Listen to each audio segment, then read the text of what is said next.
Recuerdo que cuando yo era niño, mi familia salía de vacaciones en auto. Teníamos todo bien planificado, la ruta y el tiempo aproximado que íbamos a tardar en cada actividad. Pero durante el viaje siempre surgían eventos imprevistos que alteraban nuestros planes, como por ejemplo, teníamos que detenernos para cambiar una llanta al auto o nos quedábamos en algún sitio un poco más del tiempo que habíamos planificado. Algo similar pasa con las profecías del Antiguo Testamento.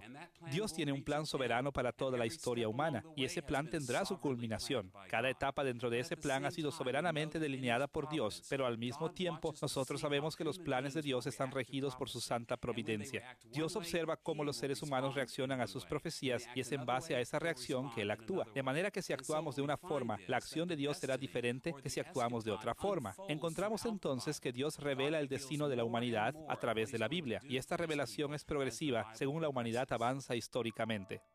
Hemos titulado esta lección Revelación escatológica porque veremos cómo la revelación futura del fin del tiempo se desarrolla a través de las varias etapas proféticas. Vamos a estudiar 4 etapas de la revelación escatológica. Primero, la escatología mosaica. Segundo, la escatología profética primitiva. Tercero, la escatología profética posterior subsecuente. Y cuarto, la escatología del Nuevo Testamento. Veamos los anuncios de la profecía mosaica. ¿Has pasado alguna vez por una situación muy terrible y lo único que te ha sostenido es la esperanza de que un día todo eso quedará atrás?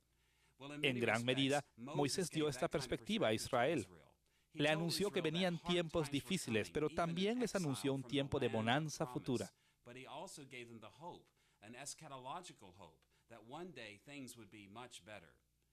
Para poder entender la perspectiva de Moisés, debemos ver la dinámica pactual básica que hemos estudiado en las lecciones anteriores.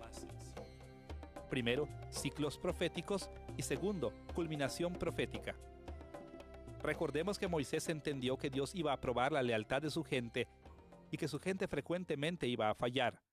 Por lo tanto, Moisés enseñó que un ciclo de bendiciones y maldiciones iba a caracterizar la relación entre Dios y su pueblo. Cuando el pueblo se rebelaba flagrantemente contra él, le venía castigo de Dios en la guerra y en la naturaleza. Cuando el pueblo de Dios le era fiel, experimentaban bendición en la guerra y en la naturaleza. Vemos este patrón cíclico de bendición y maldición muchas veces a través de todo el Antiguo Testamento. Podemos resumir la escatología mosaica de esta manera. Moisés sabía que Israel iba a caer en pecado serio y que iba a ser condenado al exilio de la tierra prometida. Pero una vez que el pueblo estuviera fuera de la tierra y se arrepintiera de su pecado, serían perdonados por Dios. Y entonces en los días postreros, ellos regresarían de vuelta a su tierra y recibirían tremendas bendiciones. La perspectiva de Moisés nos provee un trasfondo para toda la historia de las expectativas proféticas. En primer lugar, Moisés esperaba que los juicios incrementaran según Israel se moviera cada vez más lejos de Dios, lo cual culminaría en el exilio. El pueblo de Dios experimentaría derrota en la guerra y la derrota se convertiría en corrupción de la naturaleza. La tierra prometida quedaría en ruinas. Escuchemos la manera en que Moisés lo expone en Deuteronomio capítulo 4, versículos 25 al 28. Cuando hayáis engendrado hijos y nietos, y hayáis envejecido en la tierra, si os corrompiereis e hiciereis escultura o imagen de cualquier cosa, e hiciereis lo malo ante los ojos de Jehová vuestro Dios para enojarlo, yo pongo hoy por testigos al cielo y a la tierra, que pronto pereceréis totalmente de la tierra hacia la cual pasáis el Jordán para tomar posesión de ella. No estaréis en ella largos días sin que seáis destruidos. Y Jehová os esparcirá entre los pueblos, y quedaréis pocos en número entre las naciones a las cuales os llevará Jehová. Y serviréis allí a dioses hechos de manos de hombres, de madera y piedra, que no ven, ni oyen, ni comen, ni huelen. Vemos en estos versículos que Moisés predijo que el pueblo de Israel sufriría un exilio terrible, pero aun cuando la situación fuera caótica, eso no significaba el fin del pacto entre Dios e Israel. El arrepentimiento y el perdón de Dios podía poner fin a la situación tal como lo expone Moisés en el versículo 29. Mas si desde allí buscareis a Jehová tu Dios, lo hallarás, si lo buscares de todo tu corazón y de toda tu alma.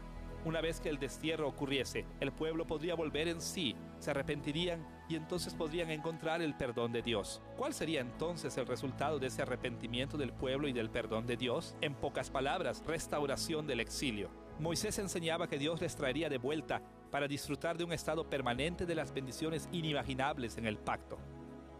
Oigamos la descripción que hace Moisés de ese regreso del exilio en Deuteronomio capítulo 4, versículos 30 al 31.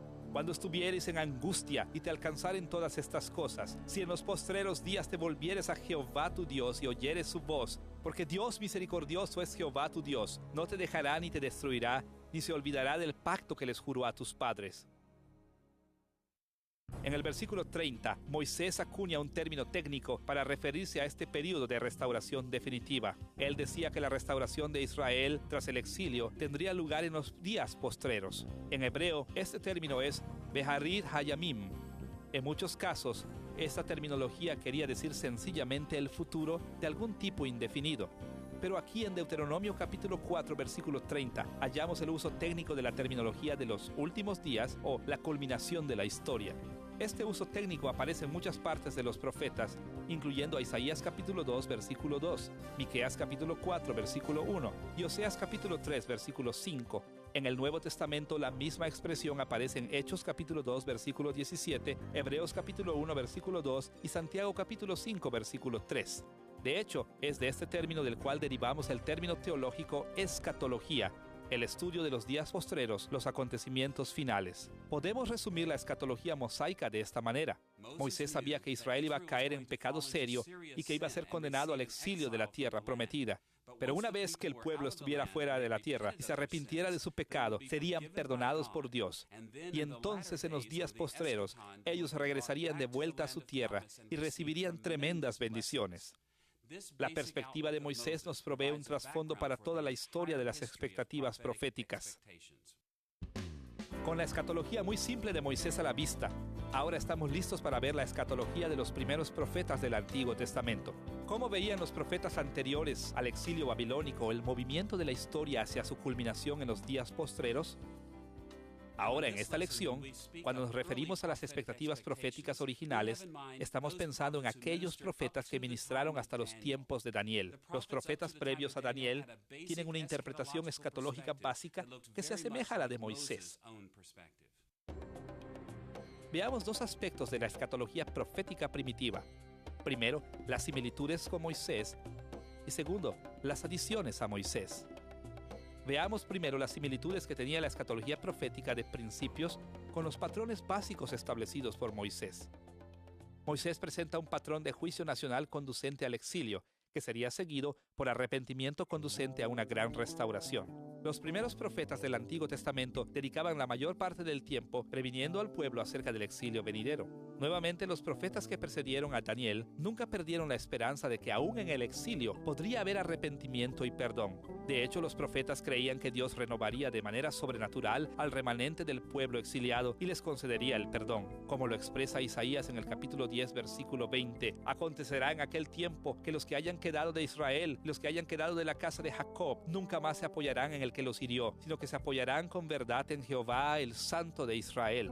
Jeremías habla de forma similar cuando dice que el pueblo recibirá un nuevo corazón de fidelidad y obediencia de la ley de Dios. En Jeremías capítulo 31, versículo 33, leemos estas palabras acerca de los exiliados. Daré mi ley en su mente y la escribiré en su corazón, y yo seré a ellos por Dios, y ellos me serán por pueblo. Los primeros profetas esperaban que la gente que fuera al exilio experimentaría un cambio de actitud. Pero tercero, los profetas de etapas tempranas del Antiguo Testamento también afirmaban que el remanente arrepentido sería nuevamente reunido para una gran restauración. Las palabras de Isaías van de nuevo a ese punto. En Isaías capítulo 44, versículos 21 y 22, leemos estas palabras. Acuérdate de estas cosas, oh Jacob e Israel, porque mi siervo eres. Yo te formé, siervo mío eres tú, Israel, no me olvides. Yo deshice como una nube tus rebeliones y como niebla tus pecados. Vuélvete a mí, porque yo te redimí. Los primeros profetas tienen muy claro que la escatología mosaica básica es la verdad. Israel va a ir al exilio y el arrepentimiento y el perdón les llevaría a restauración en su tierra. Pero los primeros profetas le añaden otros elementos especiales a este patrón mosaico. Puesto simplemente, un evento pactual de gran magnitud tuvo lugar entre Moisés y los primeros profetas, y ese pacto fue, por supuesto, el pacto real con David. Como resultado de este pacto, los primeros profetas hicieron 3 adiciones mayores a la representación de la antigua escatología de Moisés o el fin de los tiempos. Primero, el enfoque estuvo en el reinado. Segundo, otro enfoque sobre el templo. Y el tercero, un enfoque sobre el pueblo gentil. Veamos primero cómo los primeros profetas consideraban el factor reino. Por un lado, los primeros profetas no decían, como Moisés, que la nación iba a sufrir derrotas y desastres naturales. Ya que el trono de David se había convertido en el centro de la vida del pueblo de Dios, de acuerdo a los profetas, el juicio de Dios incluiría que el trono de David quedaría vacante. Vemos en Isaías, capítulo 39, versículos 5 al 7, una reprensión al rey Ezequías. Entonces dijo Isaías a Ezequías: «Oye palabra de Jehová de los ejércitos. He aquí vienen días en que será llevado a Babilonia todo lo que hay en tu casa y lo que tus padres han atesorado hasta hoy. Ninguna cosa quedará, dice Jehová. De tus hijos que saldrán de ti y que habrás engendrado tomarán y serán eunucos en el palacio del rey de Babilonia». El abandono del trono de David era uno de los aspectos del exilio que culminaría la historia del pueblo de Dios. A pesar de la tragedia de juicio contra el trono de David, los profetas también le aseguran al pueblo que Dios no ha terminado con el trono de David. En vez de esto, los profetas le predicen al pueblo que la restauración de Israel a su tierra después del exilio incluirá también la restauración a gran gloria del trono de David. Escuchemos cómo Jeremías capítulo 23, versículos 5 y 6 describen la restauración del trono de David. He aquí que vienen días, dice Jehová, en que levantaré a David renuevo justo, y reinará como rey, el cual será dichoso y hará juicio y justicia en la tierra. En sus días será salvo Judá, e Israel habitará confiado, y este será su nombre con el cual le llamarán Jehová, justicia nuestra. La promesa de un hijo justo de David se convierte entonces en un elemento esencial del panorama de la restauración de los últimos días. Los primeros profetas no solo se concentran en el reino de David, sino que también lo hacen en el templo construido por su hijo Salomón. Muchos israelitas pensaban equivocadamente que el templo de Dios en Jerusalén nunca iba a ser violado. Es por eso que los profetas tuvieron que hablar audazmente sobre su destrucción. Jeremías tuvo que hablar con fuerza en contra de los falsos profetas y los sacerdotes que insistían en predecir que el templo nunca sería destruido.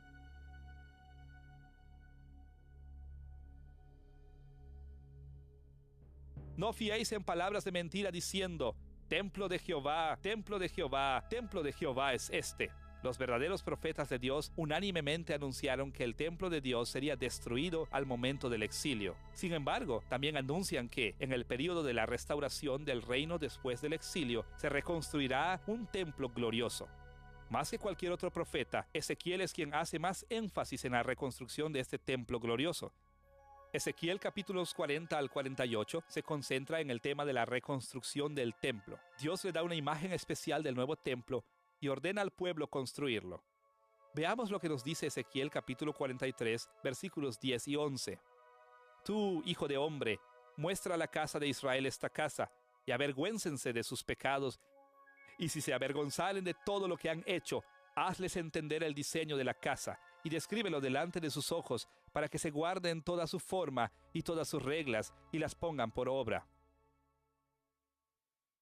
Los primeros profetas estaban preocupados por el trono de David y el templo, pero también le añaden un tercer tópico que Moisés no atendió muy claramente: las naciones gentiles. Primeramente, los profetas ven que la derrota del pueblo de Israel significaba la victoria de algunas naciones gentiles sobre el pueblo de Dios.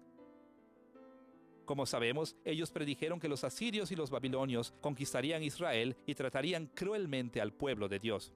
Aunque la victoria le fue dada a los gentiles durante el destierro de Israel, los profetas aclararon que la supremacía de los gentiles no duraría para siempre. En la restauración del exilio, por medio del trono de David, Dios atacaría a los gentiles que maltrataron a su pueblo. Dios derrotaría a los gentiles y daría a Israel una gran victoria en una batalla contra los gentiles. Este tema aparece de muchas formas en los profetas, pero una de las formas más dramáticas en que sale a relucir es en el término técnico, el día de Jehová, en hebreo, Yom Yahweh.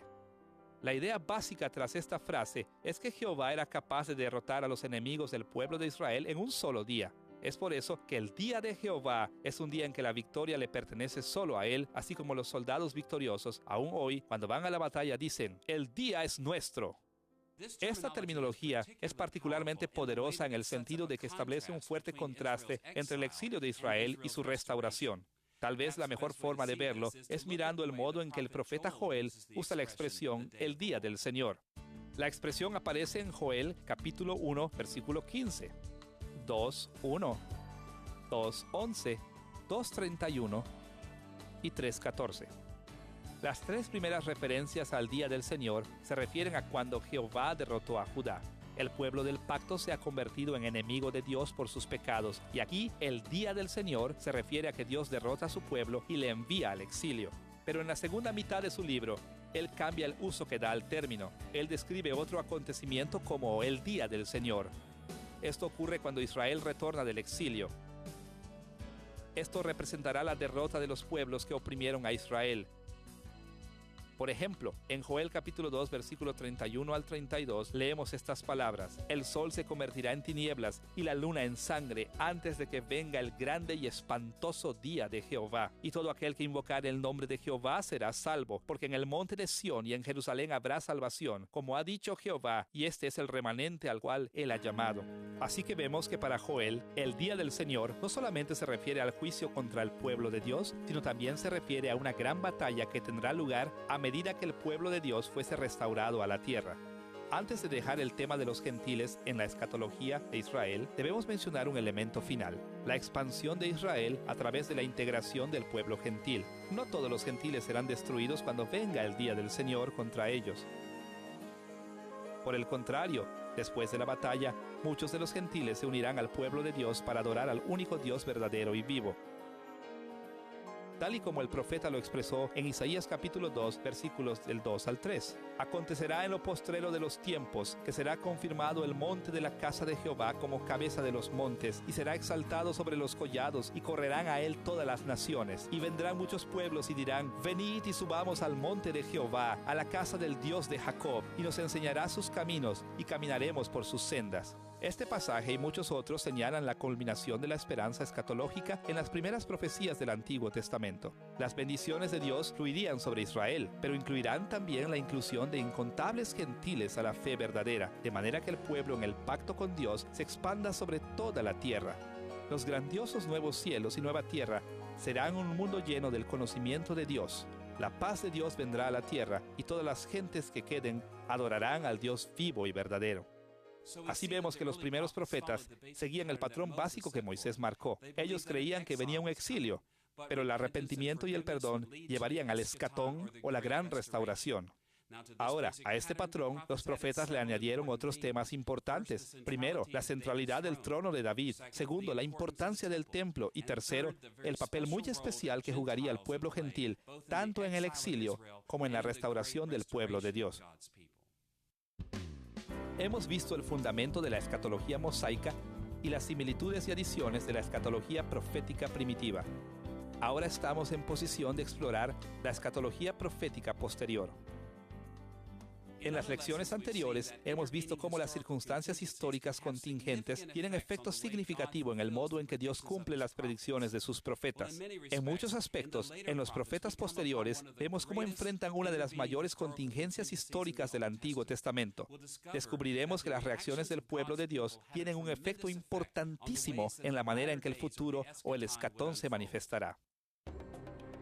En este respecto, estudiaremos estos temas de la escatología posterior. Primero, la expectativa de Jeremías. Segundo, la sabiduría de Daniel. Y finalmente, predicciones finales de los profetas del Antiguo Testamento. Estudiemos primeramente la expectativa particular de Jeremías sobre la restauración de Israel. En muchos aspectos, Jeremías sigue el patrón de la profecía bíblica primitiva. En dos pasajes, sin embargo, Jeremías añade algo nunca antes conocido, que el término del exilio sería de 70 años. En Jeremías capítulo 25, versículos 11 y 12, leemos estas palabras. Toda esta tierra será puesta en ruinas y en espanto, y servirán estas naciones al rey de Babilonia 70 años. Y cuando sean cumplidos los 70 años, castigaré al rey de Babilonia y aquella nación.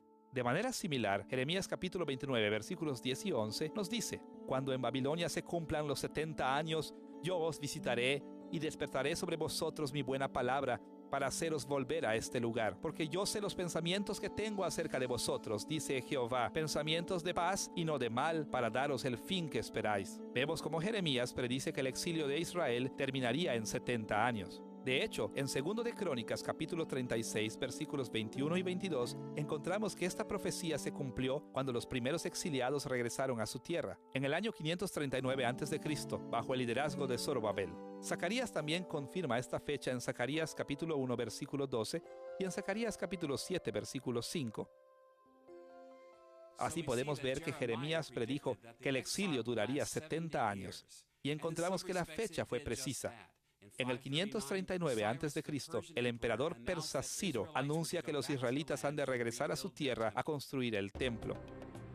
Tomando en cuenta la expectativa de Jeremías de 70 años, estamos preparados para estudiar la nueva perspectiva de Daniel acerca de la escatología. Es posible que la contribución profética más importante de Daniel fue su famosa visión de las 70 semanas de años que encontramos en Daniel 9. Es este pasaje una reseña autobiográfica de una intuición que tuvo Daniel alrededor del año 539 a.C., cuando Ciro da su edicto para que los israelitas regresen a su tierra prometida.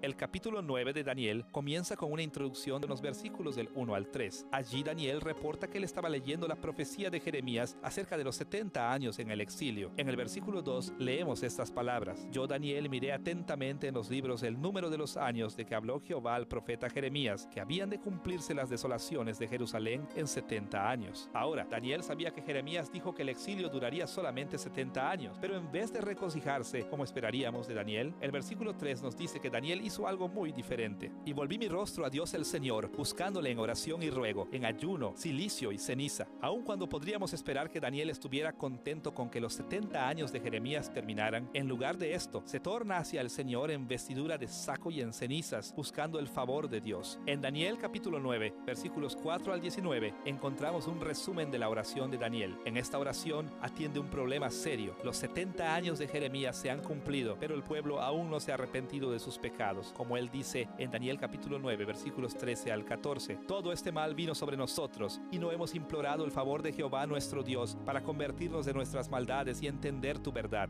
No obedecimos a su voz.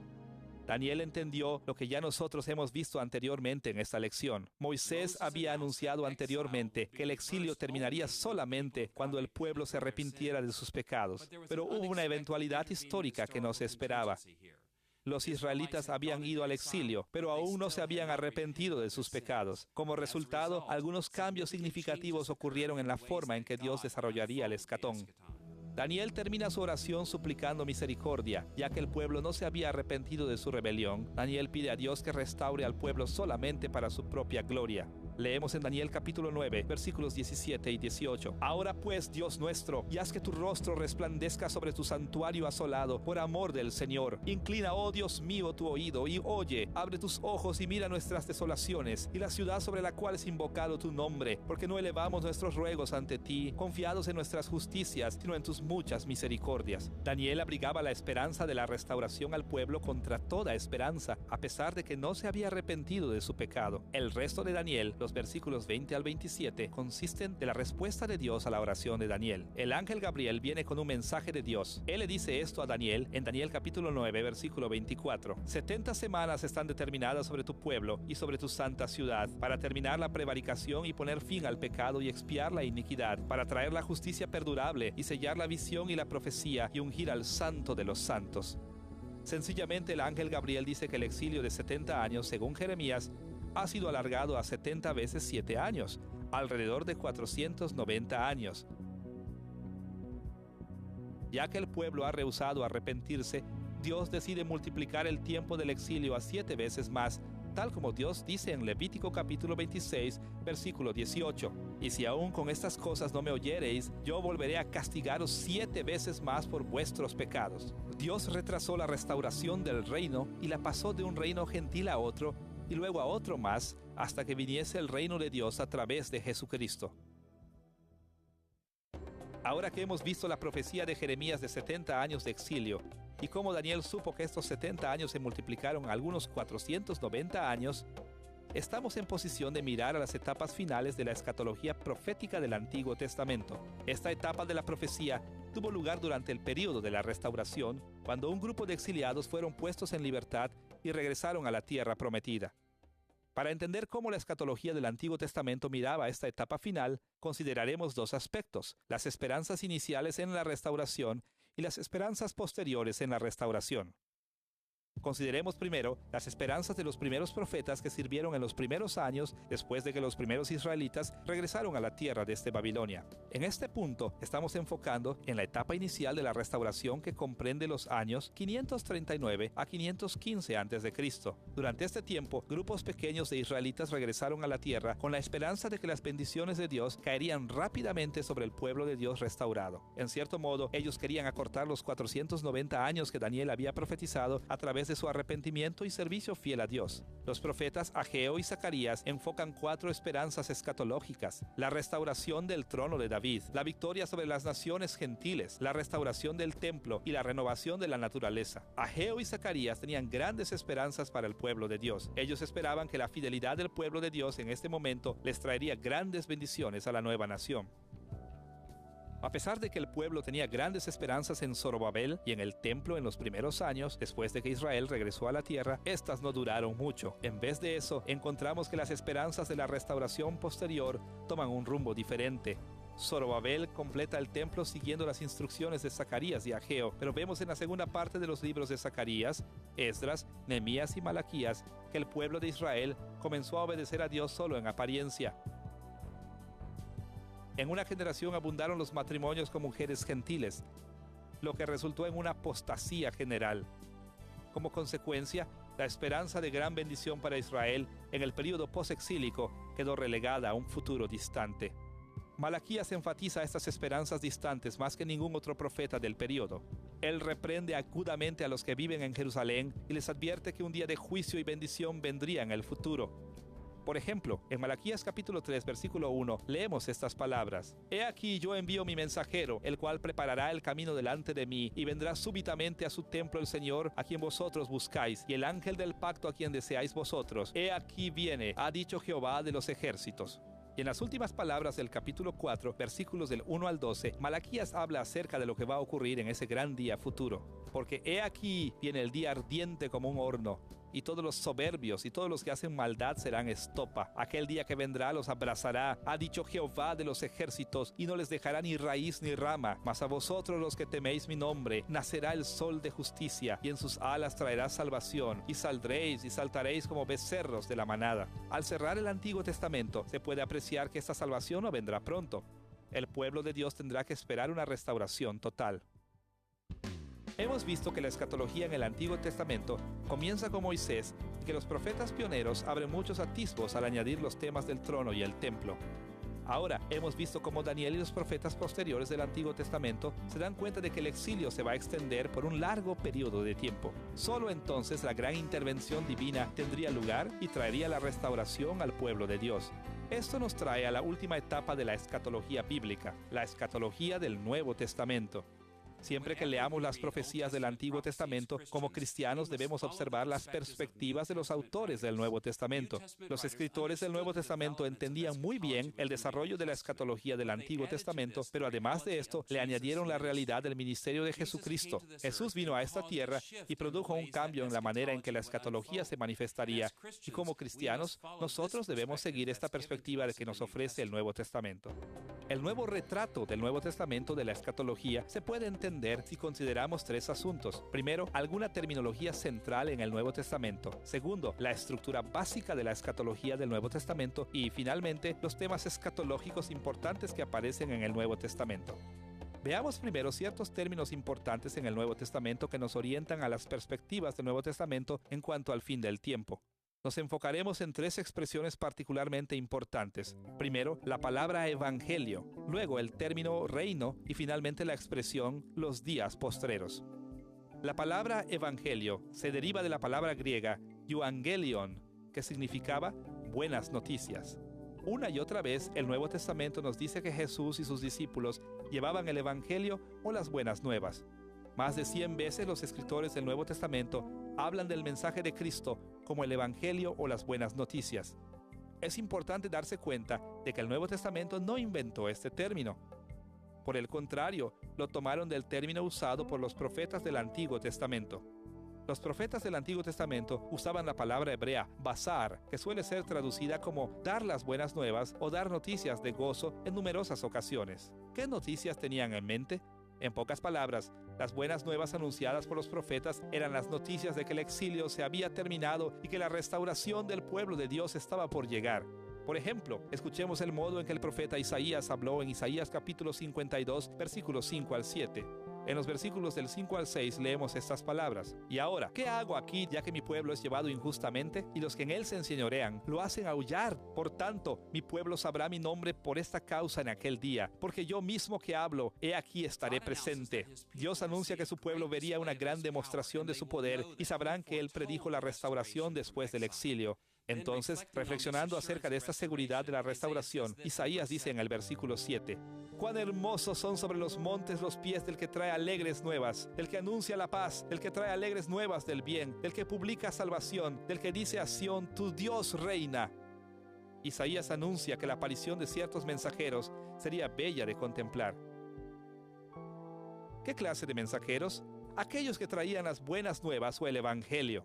Ahora, este trasfondo profético para la palabra evangelio nos ayuda a entender por qué Jesús y los apóstoles vinieron anunciando el evangelio de Cristo. Jesús trajo la restauración del exilio.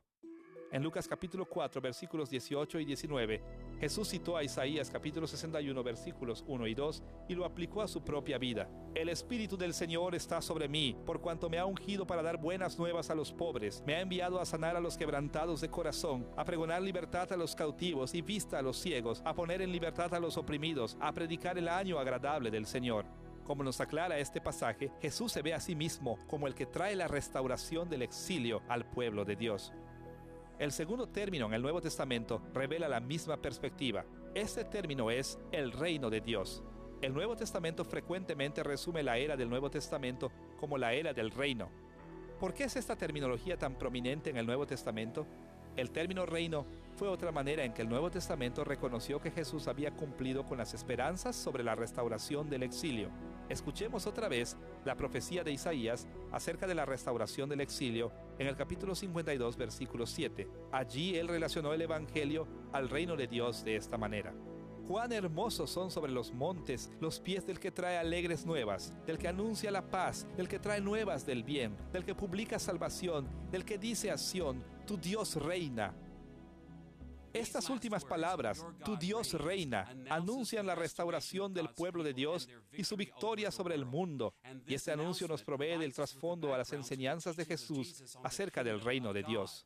Jesús anuncia que la restauración ha llegado a través de él porque el reino de Dios sobre la tierra se está estableciendo.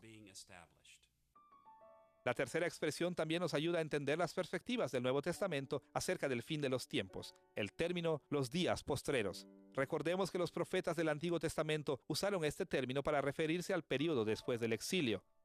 Los escritores del Nuevo Testamento usan la misma expresión para describir el período del Nuevo Testamento. Por ejemplo, leemos esas palabras en Hechos capítulo 2, versículos 16 y 17. «Y en los postreros días, dice Dios, derramaré de mi espíritu sobre toda carne». Una y otra vez, los escritores del Nuevo Testamento se refirieron a todo el período del Nuevo Testamento como el escatón de nuestros días. Ellos hacen esto ya que dependen de la terminología profética del Antiguo Testamento.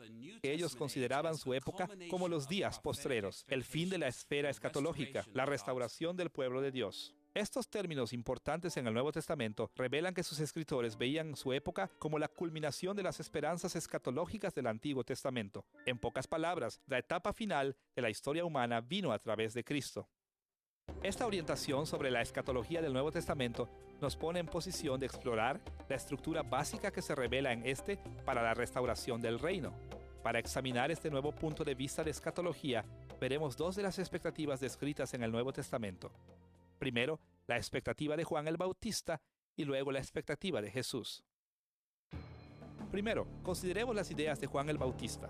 Juan el Bautista tenía una expectativa sobre el reino de Dios que era muy común en sus días. Al leer el Antiguo Testamento, Juan creía que cuando el Mesías viniera, traería el reino de Dios todo de una vez. Veamos lo que nos dice Juan en Lucas capítulo 3, versículos 16 y 17. Viene uno más poderoso que yo. Él os bautizará en Espíritu Santo y fuego. Su aventador está en su mano y limpiará su era y recogerá el trigo en su granero y quemará la paja en fuego que nunca se apagará.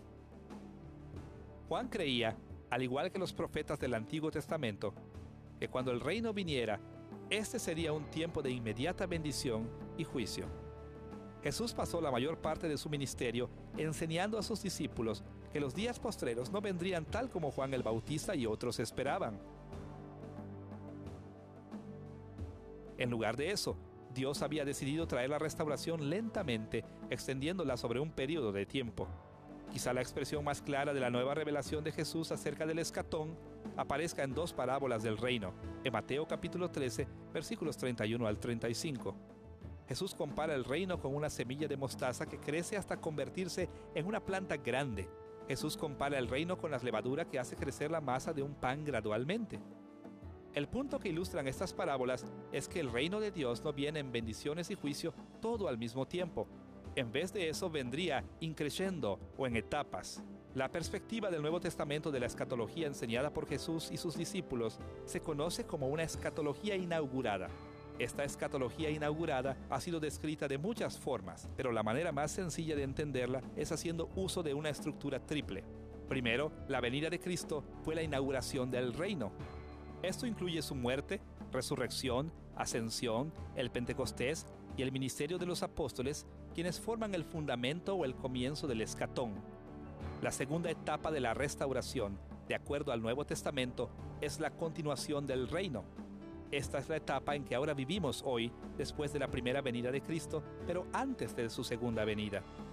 La tercera etapa de la restauración se puede describir como la consumación del reino. Cuando Cristo vuelva, traerá la medida plena de la restauración prometida por los profetas hace mucho tiempo atrás. El Nuevo Testamento completo se ajusta a esta estructura básica de escatología inaugurada.